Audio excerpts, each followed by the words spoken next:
Brahmaputra నదిపైన China ఒక భారీ project చేపట్టింది.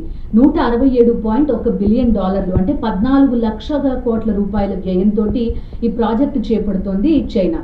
టిబెట్తో పాటుగా పరిసర ప్రాంతాల్లో విద్యుత్ సరఫరా చేయాలి అనే ఉద్దేశంతో 300 బిలియన్ కిలోవాట్ల విద్యుత్ ఉత్పత్తి లక్ష్యంగా ఈ ప్రాజెక్ట్ ఉండబోతోంది.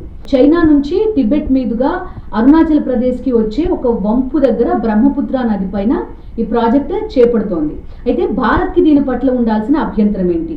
ఇక్కడ చాలా మంది నిపుణులు ఏమంటారంటే, చైనాతో ఒకవేళ ఘర్షణలు వచ్చినప్పుడు లేదంటే యుద్ధ వాతావరణం వచ్చినప్పుడు ఈ ప్రాజెక్ట్ని ఒక నీటి బాంబుగా చైనా వాడుతుందా అనేది చాలా మంది ఆందోళన. ఎందుకంటే కరెక్ట్గా భారత్ నెత్తి మీద ఒక పెద్ద నీటి వ్యవస్థను పెట్టినట్టు అవుతుంది. యుద్ధం వచ్చినప్పుడు సడన్గా ఆ నీరు వదిలేస్తే ఇక్కడ చుట్టుపక్కల ప్రాంతాలన్నీ కూడా, భారత్లో బ్రహ్మపుత్ర పరివాహక ప్రాంతాలన్నీ కూడా మునిగిపోయే పరిస్థితి ఉంటుంది.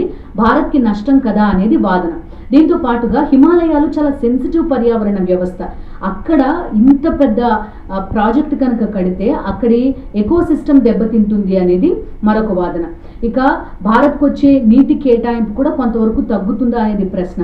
సో ఇలాంటి చాలా ప్రశ్నలు ఉన్న నేపథ్యంలో ఈ ప్రాజెక్ట్ కట్టే దిశగానే చైనా ముందుకెళ్తోంది. సో చైనాతో ఘర్షణ రానంత వరకు ఓకే, కానీ ఒకవేళ వస్తే ఇదొక వాటర్ బాంబుగా మారుతుందా అనేదే ఇక్కడి ప్రశ్న.